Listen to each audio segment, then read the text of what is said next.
Hi folks, this is Dan Zorn, Superintendent of the Longview Public Schools, here for Superintendent Story Time today.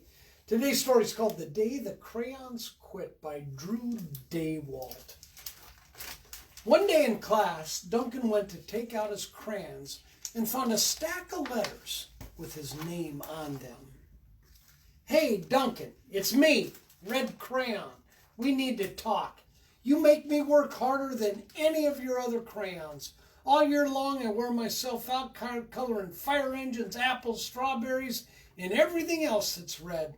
I even work on holidays. I have to color in all the Santas at Christmas and all the hearts at Valentine's Day. I need a rest. Your overworked friend, Red Crayon." Dear Duncan, all right, listen. I love that I'm your favorite crayon for grapes, dragons, and wizards hats, but it makes me crazy that so much of my gorgeous color goes outside the lines. If you don't start coloring inside the lines soon, I'm going to completely lose it. Your very neat friend, Purple Crayon. Dear Duncan, I'm tired of being called light brown or dark tan because I am neither. I am beige, and I am proud. I'm also tired of being second place to Mr. Brown Crayon. It's not fair that Brown gets all the bears, ponies, and puppies, while the only things I get are turkey dinners, if I'm lucky, and wheat, and let's be honest, when was the last time you saw a kid excited about coloring wheat? Your beige friend, Beige Crayon. Duncan, Gray Crayon here. You're killing me. I know you love elephants, and I know that elephants are gray, but that's a lot of space to color in all by myself. And don't even get me started on your rhinos, hippos, and humpback whales. You know how tired I am after handling one of those things, such big animals? Baby penguins are gray, you know, so are very tiny rocks, pebbles. How about one of those once in a while to give me a break? Your very tired friend, Gray Crayon. Dear Duncan, you color with me, but why? Most of the time I'm the same color as the page you were using me on, white. If I don't have a black outline, you wouldn't even know I was there. I'm not even in the rainbow. I'm only used to color snow or to fill an empty space between other things, and it leaves me feeling, well, empty. We need to talk. Your empty friend, White Crayon. Hi, Duncan. I hate being used to draw the outline of things that are colored in by other colors, all of which think they're brighter than me. It's not fair when you use me to draw a nice beach ball and then fill in the colors of the ball with all the other crayons.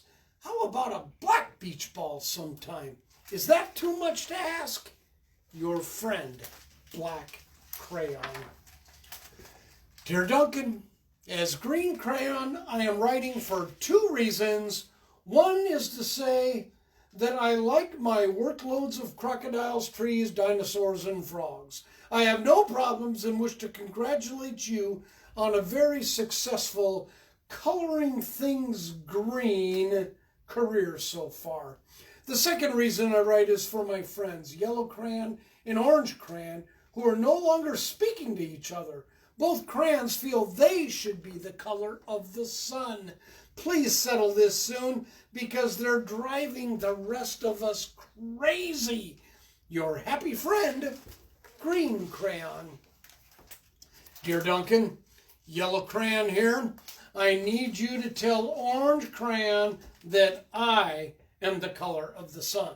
I would tell him, but we are no longer speaking, and I can prove I'm the color of the sun too. Last Tuesday, you used me to color in the sun on your Happy Farm coloring book. In case you've forgotten, it's on page 7. You can't miss me. I'm shining down brilliantly on a field of yellow corn. Your pal and the true color of the sun, Yellow Crayon. Dear Duncan, I see yellow crayon already tucked to you, the big whiner. Anyway, could you please tell Mr. Tattletale that he is not the color of the sun? I would, but we're no longer speaking. We both know I am clearly the color of the sun, because on Thursday you used me to color the sun on both the Monkey Island and the Meet the Zookeeper pages in your Day at the Zoo coloring book. Orange, you glad I'm here? Your pal and the real color of the sun, orange crayon. Dear Duncan, it has been great being your favorite color this past year and the year before and the year before that. I have totally enjoyed all those oceans, lakes, rivers, raindrops, rain clouds, and clear skies. But the bad news is that I am so short and stubby, I can't even see over the railing in the crayon box anymore. I need a break. Your very stubby friend, Blue Crayon. Duncan. Okay, listen here, kid. You have not used me once in the past year. It's because you think I am a girl's color, isn't it? Speaking of which, please tell your little sister I said thank you for using me to color her Little Princess coloring book. I think she did a fabulous job of staying inside the lines. Now, back to us. Could you please use me sometime to color the occasional pig dinosaur or monster or cowboy? Goodness knows they could use a splash of color. Your unused friend, Pink. Hey Duncan, it's me, Peach Crayon. Why did you reel off my paper wrapping? Now I'm naked and too embarrassed to leave the crayon box. I don't even have any underwear. How would you like to go to school naked? I need some clothes. Help your naked friend, Peach Crayon. Well, poor Duncan just wanted to color. And of course, he wanted his crayons to be happy. And that gave him an idea.